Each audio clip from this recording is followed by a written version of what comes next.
NSE9 news में आप सभी का स्वागत है। मैं आपके साथ शिवांगी। चलिए नजर डालते हैं देश दुनिया की कुछ बड़ी खबरों पर। टीम इंडिया ने पलट डाली हारी हुई बाजी। टीम इंडिया की इस जीत को सालों साल याद रखा जाएगा। भारत ने द ओवल टेस्ट के आखिरी दिन 4 विकेट लेकर 6 रन से मैच जीत लिया। इसी के साथ टीम ने 5 मैचों की एंडरसन तेंदुलकर ट्रॉफी भी 2-2 से बराबर करा ली। मोहम्मद सिराज ने दूसरी पारी में 5 विकेट लेकर मैच पलटा और टीम को रोमांचक जीत दिलाई। सोमवार को मुकाबले के आखिरी दिन इंग्लैंड को 35 रन बनाने थे और 4 विकेट बाकी थे। मोहम्मद सिराज ने 3 विकेट लेकर जीत भारत की झोली में डाल दी। द ओवल में गुरुवार को इंग्लैंड ने बॉलिंग चुनी। पहली पारी में भारत ने 224 और इंग्लैंड ने 247 रन बनाए। 23 रन से पिछड़ने के बाद भारत ने दूसरी पारी में 396 रन बना दिए।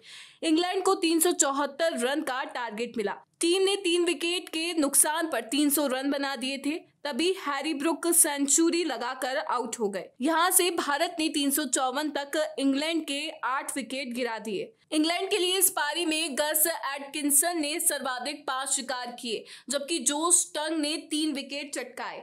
इसके जवाब में इंग्लैंड ने पहली पारी में 247 रन बनाते हुए 23 रन की मामूली बढ़त हासिल कर ली। नीतीश कुमार का बड़ा ऐलान, डोमिसाइल नीति को लागू करने की घोषणा। बिहार विधानसभा चुनाव से पहले सीएम नीतीश कुमार ने शिक्षकों के लिए एक बड़ा ऐलान किया है। नीतीश कुमार ने प्रदेश में शिक्षकों की नियुक्ति में डोमिसाइल नीति को लागू करने की घोषणा की है। सीएम नीतीश कुमार ने जानकारी अपने एक्स हैंडल पर पोस्ट करते हुए लिखा कि नवंबर 2005 में सरकार बनने के बाद से ही सरकार शिक्षा व्यवस्था में सुधार के लिए लगातार काम कर रही है। बिहार की शिक्षा व्यवस्था को मजबूत बनाने के लिए बड़ी संख्या में शिक्षकों की नियुक्ति की गई है। उन्होंने आगे लिखा कि शिक्षकों की बहाली में बिहार के निवासियों को प्राथमिकता देने हेतु शिक्षा विभाग को संबंधित नियम में आवश्यक संशोधन करने का निर्देश दिया गया है। ये TRE 4 से ही लागू किया जाएगा। वर्ष 2025 में TRE 4 एवं वर्ष 2026 में TRE 5 का आयोजन किया जाएगा।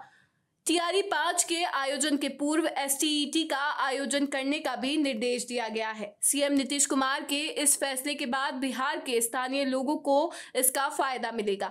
लंबे समय से युवाओं की ये मांग थी कि बाहर से आकर आवेदन करने वालों की जगह स्थानीय अभ्यर्थियों को प्राथमिकता दी जाए। गोपालगंज में एक सभा को संबोधित करते हुए नेता प्रतिपक्ष तेजस्वी यादव ने प्रधानमंत्री नरेंद्र मोदी और अमित शाह पर निशाना साधते हुए कहा कि कोई बिहारी बिहार को चलाएगा। हम बिहार के लिए नहीं करेंगे तो किसके लिए करेंगे? कोई गुजरात से आकर बिहार चलाएगा? बिहारी देश को बनाता है, बिहार को भी आगे बढ़ाएगा। इससे पहले तेजस्वी ने SIR पर बात करते हुए कहा था कि 2 लोग जो गुजराती हैं वो जो कहेंगे उसी का नाम वोटर लिस्ट में आएगा। आपको बता दें कि नेता प्रतिपक्ष तेजस्वी यादव गोपालगंज के बैकुंठपुर के महारानी में आयोजित बहन सम्मान कार्यक्रम में शामिल होने पहुंचे थे। यहाँ सैकड़ों की संख्या में उपस्थित महिलाओं ने राखी बांधकर उन्हें आशीर्वाद दिया। राखी बंधवाने के बाद आयोजित जनसभा को संबोधित करते हुए नेता प्रतिपक्ष ने कहा कि आप सबका आशीर्वाद मिला है, हम इसके कर्जदार हैं। जब सरकार बनेगी तब सूद सहित लौटाने का काम करेंगे। सुप्रीम कोर्ट ने राहुल गांधी को सेना पर टिप्पणी के मामले में लगाई फटकार। सुप्रीम कोर्ट ने कांग्रेस नेता और लोकसभा में विपक्ष के नेता राहुल गांधी को भारतीय सेना पर टिप्पणी के मामले में फटकार लगाई। कोर्ट ने कहा, अगर आप सच्चे भारतीय हैं तो ऐसी बातें नहीं कहेंगे। राहुल गांधी ने दावा किया था कि चीन ने 2000 वर्ग किलोमीटर भारतीय भूमि पर कब्जा कर लिया है, जिस पर कोर्ट ने सवाल उठाया कि उन्हें ये जानकारी कैसे मिली और क्या उनके पास विश्वसनीय सबूत है। न्यायमूर्ति दीपांकर दत्ता और न्यायमूर्ति ऑगस्टिन जॉर्ज मसीह की पीठ ने राहुल गांधी को सलाह दी कि वह विपक्ष के नेता के तौर पर अपनी बात संसद में रखें, न कि सोशल मीडिया पर। कोर्ट ने इस मामले में उत्तर प्रदेश सरकार और शिकायतकर्ता को नोटिस जारी कर जवाब मांगा है। राहुल गांधी की ओर से वरिष्ठ अधिवक्ता अभिषेक सिंघवी ने तर्क दिया कि विपक्ष के नेता को मुद्दे उठाने का अधिकार है और ये दुर्भाग्यपूर्ण होगा यदि वे प्रेस में छपी बातें नहीं कह सकते। उन्होंने कहा कि राहुल ने केवल सूचना के दमन और 20 भारतीय सैनिकों की मौत पर चिंता जताई थी। हालांकि कोर्ट ने कहा कि ऐसे मुद्दों के लिए संसद जैसे उचित मंच का उपयोग करना चाहिए था। सुप्रीम कोर्ट ने राहुल गांधी को राहत देते हुए जिला अदालत में चल रही कार्यवाही पर रोक लगा दी। ये मामला भारत जोड़ो यात्रा के दौरान सेना के बारे में कथित अपमानजनक टिप्पणी से जुड़ा है। इलाहाबाद हाईकोर्ट ने 29 मई को राहुल की याचिका खारिज की थी, जिसके बाद उन्होंने सुप्रीम कोर्ट में समन आदेश और शिकायत को भी चुनौती दी। इसे दुर्भावना से प्रेरित बताया। मध्य प्रदेश में रक्षाबंधन पर लाडली बहनों को मिलेगा खास तोहफा। मध्य प्रदेश के मुख्यमंत्री डॉक्टर मोहन यादव ने रक्षाबंधन के पावन अवसर पर लाडली बहन योजना के तहत राज्य की महिलाओं और लड़कियों के लिए एक विशेष तोहफे की घोषणा की है। सोमवार को उन्होंने ऐलान किया कि इस बार लाडली बहना योजना की 27वीं किस्त के साथ लाभार्थियों को 250 रुपए का शगुन भी दिया जाएगा। ये राशि 7 अगस्त 2025 को लाभार्थियों के बैंक खातों में जमा की जाएगी। लाडली बहना योजना के तहत मध्य प्रदेश की 1.27 करोड़ महिलाओं और लड़कियों को हर महीने 1250 रुपए की आर्थिक सहायता प्रदान की जाती है। इस बार रक्षाबंधन के मौके पर 1250 रुपए की नियमित किस्त के साथ 250 रुपए का अतिरिक्त शगुन भी दिया जाएगा, जिसे मुख्यमंत्री ने भाई की ओर से बहनों के लिए प्यार और शगुन के रूप में बताया।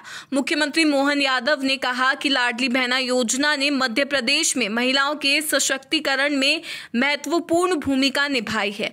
रक्षाबंधन के इस विशेष अवसर पर हम अपनी बहनों को ये शगुन देकर उनके प्रति अपनी प्रतिबद्धता और स्नेह व्यक्त करना चाहते हैं। कमल हासन का नीट और सनातन विचारधारा पर तीखा हमला, शिक्षा को बताया सामाजिक बदलाव का हथियार। अभिनेता और फिल्म निर्माता और राज्यसभा सांसद कमल हासन ने रविवार को चेन्नई में अग्रम फाउंडेशन के एक कार्यक्रम में राष्ट्रीय पात्रता सह प्रवेश परीक्षा और सनातन विचारधारा पर तीखा हमला बोला। उन्होंने शिक्षा को सामाजिक और राजनीतिक बदलाव का सबसे बड़ा हथियार बताते हुए कहा कि ये न केवल तानाशाही और सामाजिक बंधनों को तोड़ने की ताकत रखती है, बल्कि देश को नया आकार देने का भी साधन है।